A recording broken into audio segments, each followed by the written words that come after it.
So you've received a diagnosis of chronic inflammatory response syndrome, or maybe even the double whammy of CIRS and erythromelalgia. What the heck should you eat? I'm Dr. Lauren Sparks. I'm a doctorally trained nurse practitioner. I'm also a therapist. I've walked through the fire of erythromelalgia as well as chronic inflammatory response syndrome, and I'm here to tell you I have hope for your healing, lots of it.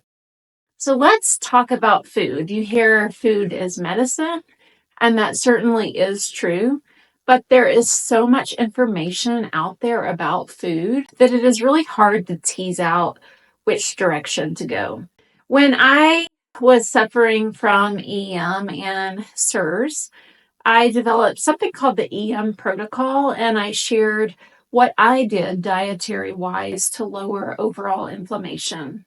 That involved going from standard American diet of Coca-Cola and Little Caesars pizza to eating whole foods, avoiding processed food, avoiding refined sugars, and removing gluten from my diet as well as dairy. Eventually, I did reincorporate goat dairy, so goat cheeses, goat milks, but I have not been able to reincorporate cow dairy. I don't feel well when I eat that. And a new thing that I did not do, because we didn't know to do it at the time, was to remove seed oils from the diet. So why would you do all of these things? Because the things that I mentioned are inflammatory to the body. And both CIRS and erythromelalgia are disease processes that have an inflammatory component. And so naturally lowering inflammation, any lever we can pull to lower inflammation is going to have a positive effect on our health overall.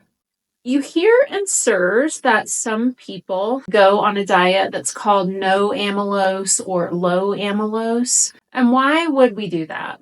In CIRS, MMP9 can often be elevated. And especially when it's elevated over 500, if we eat foods that have amylose in them, it can drive further neuroinflammation. So what I found when I removed amylose from my diet was that I had more mental clarity. There wasn't as much brain fog and fatigue. Some people kind of argue that this no amylose or low amylose diet is too restrictive. It involves removing things from the diet like carrots, something that we often think is good for us. And so you can find more on the link below at my website about the low amylose or no amylose diet. And you can read and determine whether or not you think it's a good fit for you. You may also refer to your lab work and look at your most recent MMP9. If elevated above 500, it may be something to experiment with. Do you start a no amylose diet and see, does it have a positive, profound impact on your health? Anytime I fell off the wagon, per se, and ate amylose foods, I would for about 48 hours feel a lot of brain fog and fatigue. So it really helped me stay on the diet to notice those symptoms in my body. I no longer have to eat such a restricted diet. It is something that is short term. It's a Band-Aid fix when we have CIRS to drive down that MMP9. You hear many people endorse and say that they thrive as a carnivore while they have chronic inflammatory response syndrome. And I believe this is likely for many reasons, but one reason is that carnivore is naturally a no amylose diet. So it's really driving down that neuroinflammation that can make us feel so miserable when we have CIRS. Again, if you would like to explore no amylose at more length, you can see the link below. Because I had to go from such an extreme of standard American diet to no amylose, it was so hard. And at the end of the year and a half, I made a cookbook because I thought, wow, I learned tips and tricks that would have made this a lot more enjoyable. And so if you're interested in that cookbook, I would also encourage you to check it out. It is certainly a labor of love. I would say it is not for everyone. If you're already a hardcore carnivore, clearly this is not the right fit for you. You are already doing your thing in regards to diet. But But if you're somebody that is really struggling to understand how to lower MMP9, I think it could add to the experience to make things more enjoyable for you.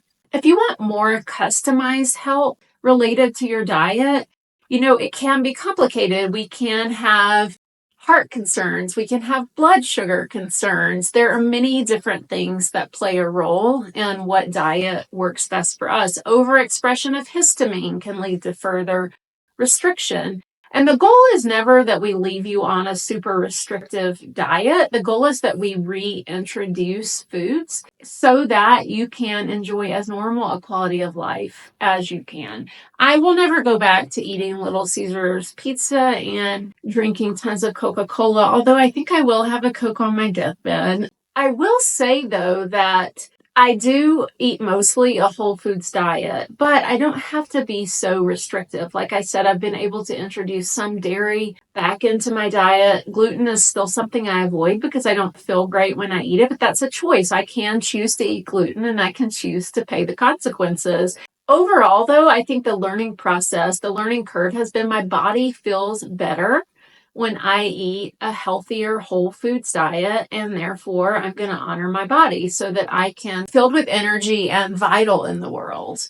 We can provide you with customized help with a nutritionist, a fabulous person that we have on staff who is well versed in all things food related. So if you are challenged with histamine issues or blood sugar challenges, she can help you create a diet that is healing and at least restrictive. And she can also help with reintroductions of foods as you navigate the treatment of CIRS or erythromelalgia. She would love to help you navigate the beast of anti-inflammatory diet in the least restrictive way possible. Another way to lower overall inflammation if you're challenged with CIRS or EM is by decreasing toxic burden. So I would encourage you to watch that video next. If you're benefiting from this channel, please like and subscribe. If you have questions for me, please leave them in the comments. And until next time, take good care and hold on to hope.